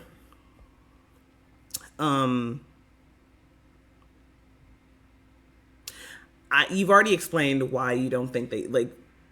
It overlaps with it would in fact overlap with the disarming attack. Here's the thing though. You still wait. You still like you mentioned before. You still get additional damage when you do disarming attack with the battle master. So they probably could have added it and then like changed it slightly to be like, hey, it takes an action to. Because here's the thing. It's like, I understand having like just a regular object interaction, but if somebody disarms you, it means they are doing something additional. So while in general you have a free object interaction, getting disarmed, in my opinion, means they've like, they have not even in my opinion, they have hit you and harmed you and made you drop it in such a way that it's like, it's an action to pick this back up in this moment. Yeah, I've actually had thought about this, like in, not like for this thing that I've done, but like just a while by just brainstorming in the back of my head that if you disarm someone and then they're trying to pick it up, you can give them an option. They can pick it up for free, but then you get a free reaction to attack them. But if they take an action, then you don't get the reaction attack. I think that's like a pretty good, like, you know, like pros and cons, right? You want it instantly and still make an attack, you take a reaction. If you don't want the reaction, you use your action to pick it up. Like just for someone who's been disarmed. Interesting. I don't dislike that. Okay, so first and foremost, unfortunately, I'm gonna have to give you a lower. I'm gonna give you a B- for BG3. I'm gonna give you. You know what? I'm gonna give you an A for 2024 because this would fit if they had it, and I'm gonna give you. Actually, I'm gonna give you a B for 2024 because of the D4 damage, and I'm gonna give you a B for 5e as well. Let's clean that up a bit. Okay. Next up is Flourish. It gives the off-balance condition. The affected entity has disadvantage on strength and dexterity ability checks and attack rolls against the entity. Have advantage removed by taking damage or when helped. So you need to make a dexterity. Okay, you need to make a dexterity saving throw. Weapon actions DC +2 and duration is 2 turns. Bonus action. Weapon, rapier, scimitar, short sword, whip. The target takes 1d4 bludgeoning damage and must succeed on a dexterity saving throw or become off balance until the end of its next turn. Why do you think they don't have this? Why do you think they don't have Flourish in the 2024? Do you think? Yeah, you know what? Go ahead. Speak your mind. I think it's probably because, like, if you take the off balance ability condition and then you sort of like split it up, it technically applies to a few others. I think Vex and what's it called? Sap. Like if you combine Sap and Vex, you fundamentally get Flourish, like in a certain form. Okay. Yeah, I think I think that's probably why. I can agree with that. Uh, All right. So first, I'm gonna give you an A plus for. I'm gonna give you A plus for BG3. I'm unfortunately gonna have to give you an F for 2024, and I'm gonna give you a B for 5e because again the D4 bludgeoning damage. Unfortunately, I know, folks. Those of you in the comments might be like, "All right, we get it. The D4 is fucking them over." Well, it's gonna yeah. keep fucking them over. All right, let's see. How Yeah, many more guys do we I'll got? take that because I think flourish, like you would think, like from the wording is like like a like swirl around, but I think if I recall correctly, in the actual animation of BG3 is you just pommel strike them, like you just slam them with your pommel. Maybe. I think that was how, or like I think for the rapier, like you smack their head with the flat of your blade or something like that. Hey, folks, let's check the film to see exactly how it works. Welcome back. Anyway, next up, Heartstopper. First off, chest trauma, constitution saving throw, weapon action DC +2, duration 2 minutes. Chest trauma has a disadvantage on constitution saving throws and has 1 fewer actions, removed by healing. Costs 1 melee weapon attack, weapon Morningstar. The target takes 1d4 damage and must succeed on a constitution saving throw or be inflicted with chest trauma until the end of its next turn. Why do you think this isn't in 5e? Because I think chest trauma as a condition would have been a little fun little guy. Yeah, honestly, I think this is one of the ones where I actually changed the way it works from Baldur, because in Baldur's Gate 3 you have 1 fewer action, but for mine I think I worded it as you just lose all your actions, so you can't take bonus action as well, because I think that's a lot more polished and more in line with 5e. Yeah, let's look at chest trauma over here. Your version of the target has disadvantage on constitution saving throws and loses its action. This condition can be removed if the afflicted target receives healing. Okay, yeah. Yeah, I just like it by wording wise it becomes a bit more powerful, but I think it just aligns with 5e's how things are implemented a bit more. Okay, but also it doesn't last for the whole 2 turns, so I think a little trade off on things. Just so you know, the duration that you put 2 turns is actually until the end of your next turn, because the turn that you cast on is considered 2, is the first one. I'll count it. That's fine. Well, it is 2 turns. It is 2 turns at that point, so like it's fine. Why do you think this isn't in BG3? Nope, 2024. Yeah. Honestly, I think it's just it might be a bit too powerful based on what I've seen of your weapon mastery. I think something that instantly that takes your action away and potentially give disadvantage on con save might be a bit too powerful for what they have in mind.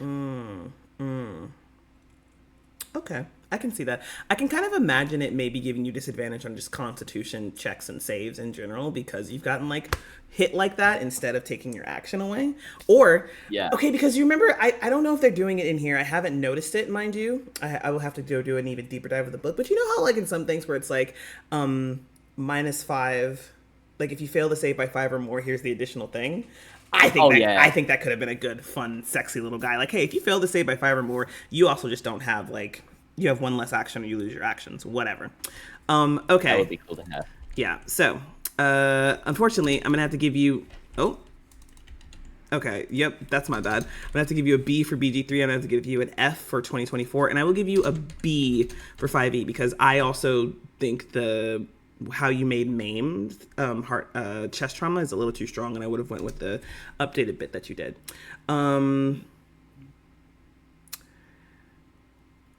Hey folks, we'll be right back. Give us 1 moment.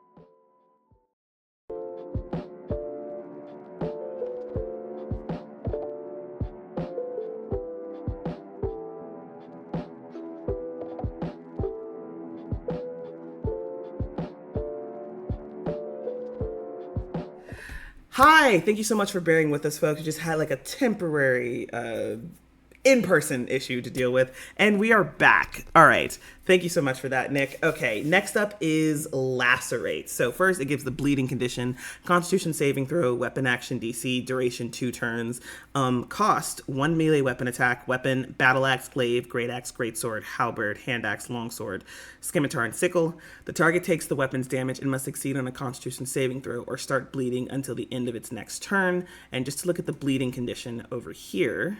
Bleed. A creature takes 2 slashing damage at the start of each turn and has disadvantage on Constitution saving throws removed by healing.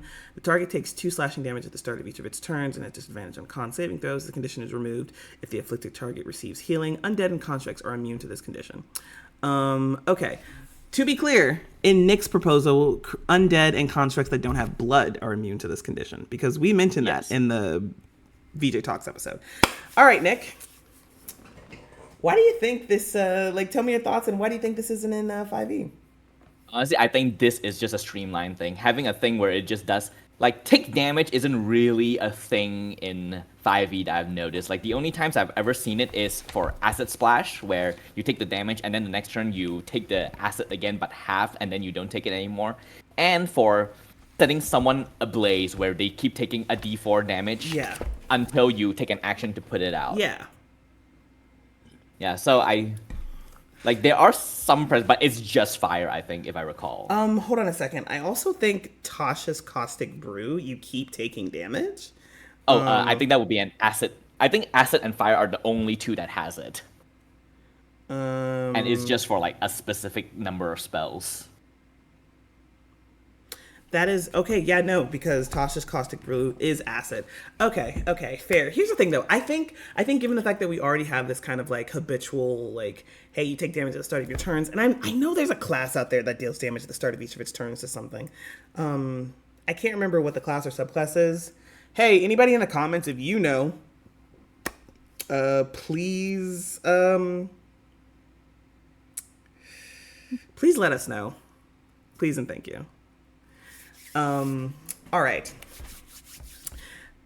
But anyway, I think they could have had bleed. I personally like bleed. A set little, honestly, I think the only change I would make is perhaps it be not just 2 damage, either make it your modifiers worth of damage, make it your proficiency bonus worth of damage, which means it gets stronger as you get stronger. So as you're hurting the creature, you're causing it to bleed more. That's what I think would have been fun. Honestly, that was one of the changes I was thinking if I do a second pass to it, is that to, instead of just having it be an arbitrary 2 because it doesn't come from anywhere, just tie it to something. I think proficiency bonus makes the most sense. Exactly, I agree.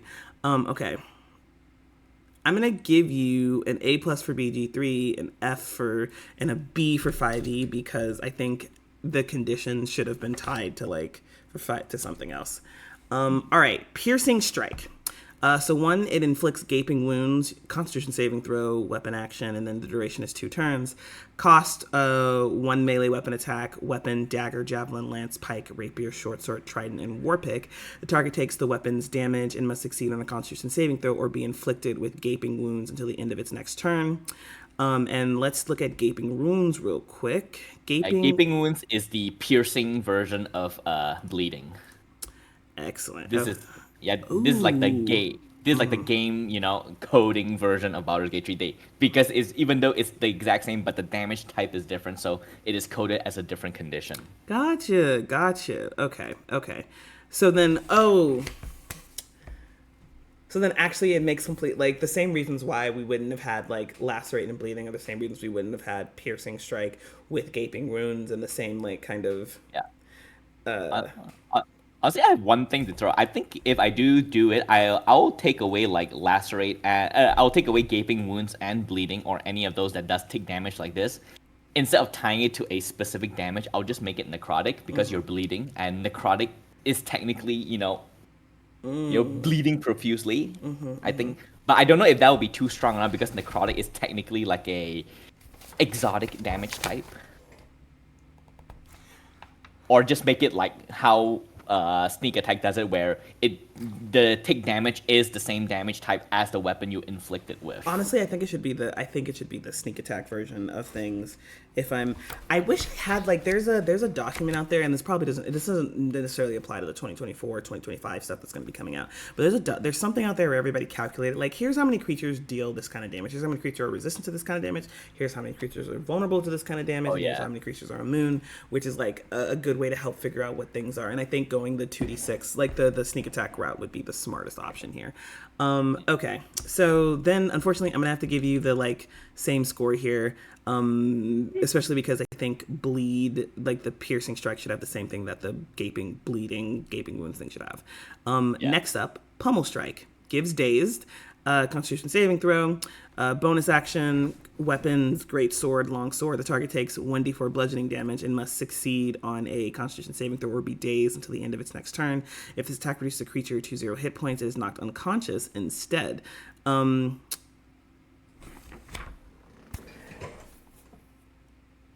My question is still the same. Why do you think this isn't in here? But also, we've talked about days. It doesn't exist in the thing. But please take it away in case you want to add anything extra. Honestly, I think it's just because it doesn't really track with, because like in D&D, it is expected that if you reduce a monster to 0 hit points, they die. And that is like just the general thing. The only creature that goes unconscious is other PCs or potentially any NPCs that you've, as the DM, feels worthy enough to give them a chance to be saved. And so this is probably, not including it, is probably just to streamline it so that you don't just knock like monsters unconscious. Because like in D&D, like the player gets to choose when they deal lethal or non-lethal damage. You can't really do, in Baldur's Gate 3, only melee attacks is like you can toggle, when you toggle non-lethal, only melee attacks does it. Range attacks and spells will just instantly kill. So I think that is why they didn't. I think it's a very fair statement. And again, I'm on my they should have had days as a condition. I'm on my shit.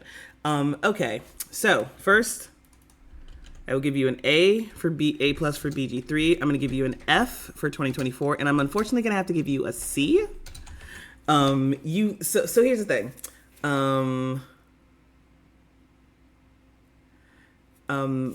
The having them be knocked unconscious, that's where you would have gotten the B from, and then the C happens because you had the 1d4 bludgeoning damage. That does take you down a whole letter grade, in my opinion. Thank you so much for that. Okay, so next up is prepare. Extra damage on a melee attacks this turn. Cost 20 feet of movement. Weapon. Great action. Melee weapon attacks deal additional damage equal to your strength modifier until the end of your next turn. Yeah, this is the melee version of Brace. Yeah, yes it is. Also, but no, tell me what you think. Tell me what you think it's not in there. Let's chat. I think again it's just streamline issues that sort of like the 5e onwards are like sort of like always doing, you know. Like I don't necessarily agree with it, but it is just the design philosophy that they have. So these kind of stuff gets kind of chucked away. Do you think there's a chance that some of this stuff might get put into the Dungeon Master, the 2020? Does the Dungeon Master's Guide come out this year, or is it the Monster Manual? Whichever. The Monster Manual is December. Then okay, so the Dungeon 2025 Dungeon Master's Guide, which weird choice. I don't know. Do you think there's a chance that any of these like abilities and conditions will get added in there? Like, hey, here's an option, right? Like it's not in the player's hand. Like you know how they had like the Death Cleric and the Oathbreaker Paladin in the Dungeon Master Guide, because it was like, hey, here's some additional things for you. Do you think maybe they'll put it in the 2025 Dungeon Master's Guide? Like, maybe not as part of the official. I think maybe they might include it as an optional rule section. You know, the bloodied condition back from 5e was a optional rule, right? And now it's just part of the game. It was. I think they're going to do that. Yeah. Hi, folks. I didn't know that. Much like my... I don't want to say good friend, like, I don't even want to say friend. Much as my fellow D&D YouTuber, Jenny D, I have not fully read the Dungeon Master's Guide, despite having DM'd for almost a decade at this point. So I didn't realize that was a optional rule. I thought that was just like people bringing that over from previous editions and then just kind of melded into the D&D consciousness. That's what I thought. You know what? I'm not gonna shout the explicitives I wanted to say to you. Yeah. Anyway, But I will say I think like the bloody, even though it was a optional rule, I don't think it works the way it does here because it's been years since I read through the Dungeon Master's Guide. But I feel like I don't know if it's called bloody, but there was a optional rule from the 5e Dungeon Master's Guide where the lower hit points you have, the more like the harder it gets for you. Like there was a mechanic like that, but I don't remember if it's called bloodied or not. huh? Let's take a look right now, folks. Thanks for taking a look at that real quick. Back on topic. Okay, so for your score, I'm gonna go A plus for BG3. I'm gonna go. Yeah, honestly, I think I'm gonna go B. I'm gonna go B. 2024. I think my one thing here is I'm kind of looking at it like the same way I look at steady aim a little bit. But steady aim is more of a like it gives you advantage. So I think it's a little bit of a B there, and I'll give you an A for 5e. I'll take it. All right. Next up is rush attack. All right. So charge up to 30 feet away. It gives the off balance ability, strength saving throw. Costs 1 melee weapon attack: weapon, glaive, halberd, lance, longsword, pike, spear, trident. You charge up to 30 feet in a straight line and make 1 melee weapon attack against a creature. It takes 1d4 damage and must succeed on a strength saving throw or become off balance until the end of its next turn. And once again, just to talk about the off-balance condition, the affected entity has disadvantage on strength and dexterity ability checks, and attack rolls against the entity have advantage and removed by taking damage or helped. And the same goes for Nick's version of things.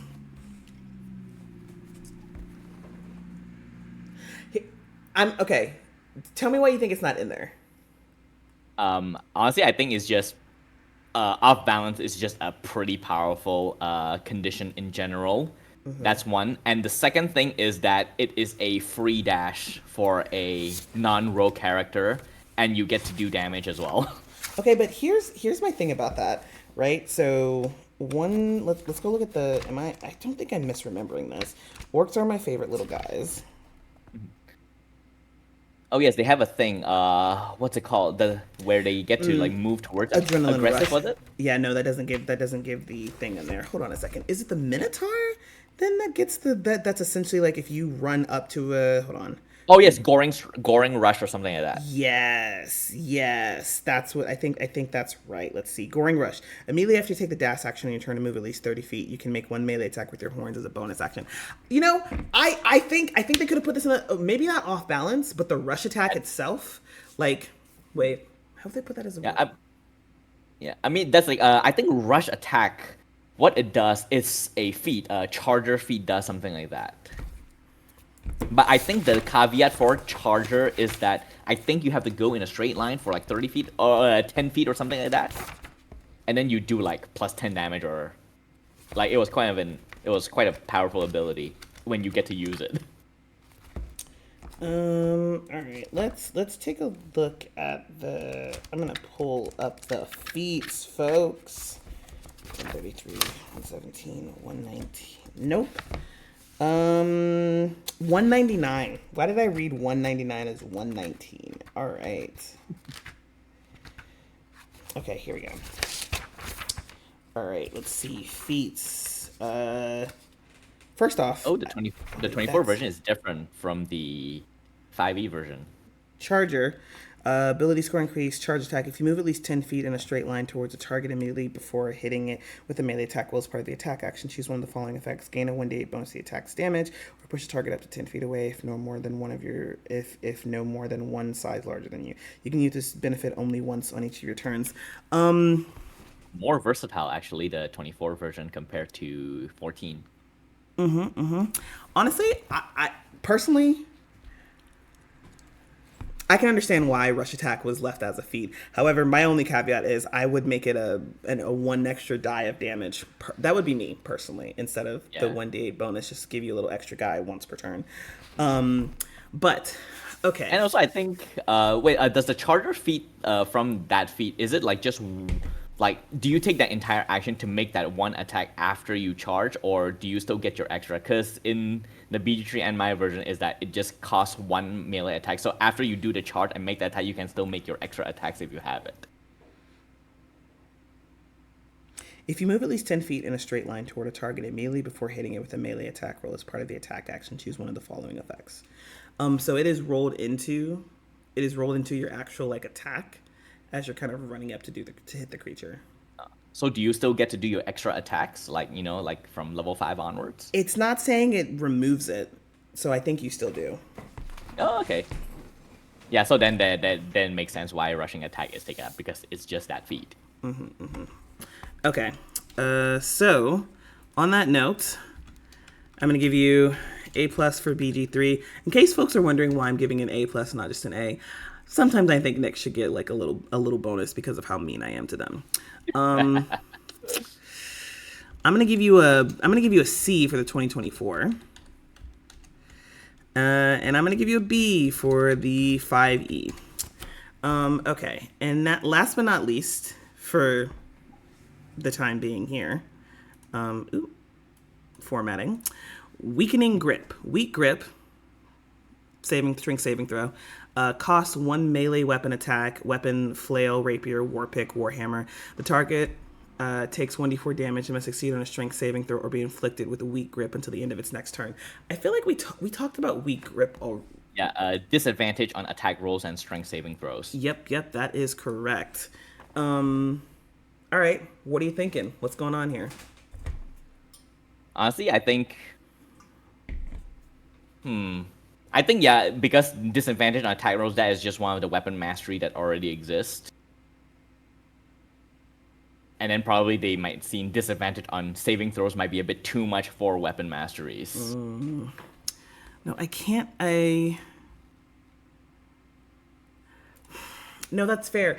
Although here's the thing, I think it worked really well though. It's disadvantage on strength saving. Like, well, yeah, I think. Oh God, I can understand why they did it. Like this. Yeah, I do like this condition a lot because it makes sense, right? Weaken grip, disadvantage on attack rolls, and strength saving throws. Exactly. Like, because, okay. All right. So your grade at this point, I'll give you A+ for BG3. I got to give you an F for 2024, obviously. And I'm going to give you a B for 5E. Because of the 1d4 damage bit of things. All right. Hey, folks. It is 1:50 a.m. where I am. We probably would have kept going if Nick had bothered to be on time instead of an hour late for this actual recording.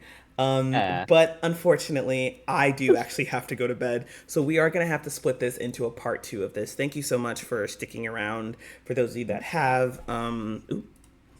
and we'll see you for like a part 2 to a VJ Talks Interlude Extra. Again, thank you so much for being here, Nick. Any things you want to shout out immediately? That's not much. I have been very busy with like my personal Malaysia stuff, so I haven't been participating in a lot of APs as much as I used to. So nothing to shout out currently. Might have some stuff down the lines. Okay. Well, if there's anything to shout out before the uploading of this video, it will be in the descriptions. Again, thank you so much for being here. And if you haven't already, go listen to VJ Talks. It is roughly about an hour long. Thank you so much for being here, and I'll see you next time. There are more interviews in store, and there are more VJ Talks Interlude Extras in store as well. I do believe the next one is either... If I'm remembering correctly, the next one is going to be a complete walkthrough of Tabletop Mirror, a new VTT that I did an interview with the creator of. And if it's not that next, it's going to be something soon. Goodbye, folks.